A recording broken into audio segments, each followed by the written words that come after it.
El Señor esté con ustedes.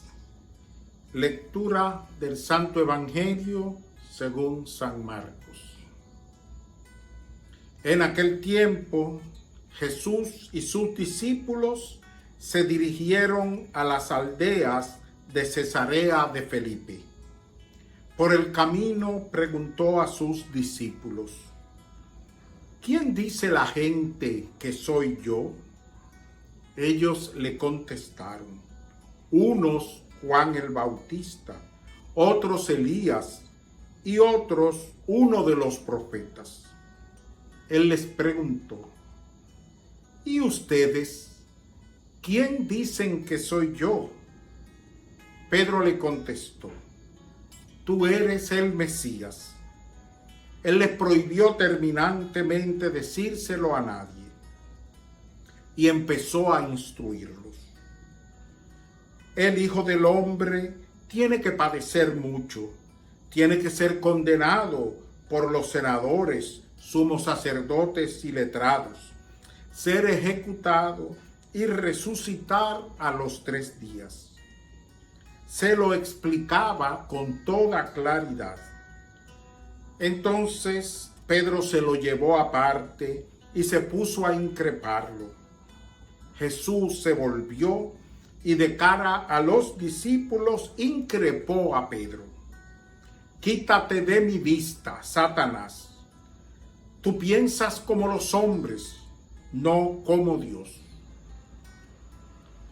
Palabra del Señor. Muy buenos y santos días, queridísimos hermanos en el Señor. Este fragmento de hoy del Evangelio de San Marcos podemos dividirlo en 2 partes muy importantes, muy interesantes, de mucho contenido teológico. En la primera, los discípulos reconocen a Jesús como el Mesías, quiere decir el ungido o Cristo en griego. Y eso lo reconocen, este diálogo se produce cuando van de camino. Andan por Cesarea de Felipe. Esta es una zona que tomó nombre así en honor al César de Roma y que la dirigía Felipe, hijo del tetrarca de Herodes el Grande.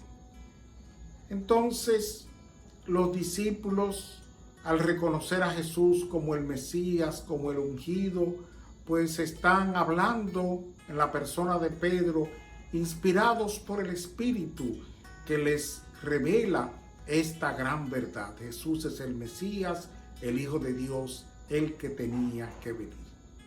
A continuación, Jesús comienza a explicarle su mesianismo, su misión, su tarea, que pasa por el sufrimiento. Tenía que padecer a manos de los senadores, de los sumos sacerdotes, de los letrados, que iba a ser ejecutado, pero que resucitaría a los 3 días. Pedro no entiende bien esto. Pedro trata de disuadir a Jesús, porque Pedro no acepta la concepción de un Mesías sufriente. Para él el Mesías era otra cosa. Y cuando trata de persuadir a Jesús en secreto, entonces Jesús, de cara a todos los discípulos, lo increpa a él y lo llama Satanás. Lo llama Satanás porque hace la misma tarea que hace Satanás con el que viene de parte de Dios, que es tentarlo. Y le dice esta expresión: tú piensas como los hombres, no como Dios. ¿Cuántas veces nosotros nos equivocamos desde el punto de vista humano porque no logramos entender, interpretar el mensaje que viene de Dios, el pensamiento de Dios, la idea de Dios?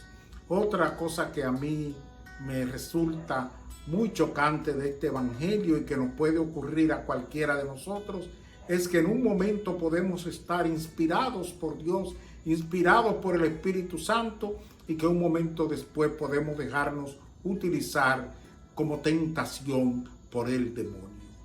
Porque somos débiles, porque somos influenciables, y nosotros tenemos siempre que pedirle al Señor que Él esté protegiéndonos, que Él esté custodiando nuestra mente, nuestro corazón y nuestro pensamiento. Que así sea, queridísimos hermanos en el Señor.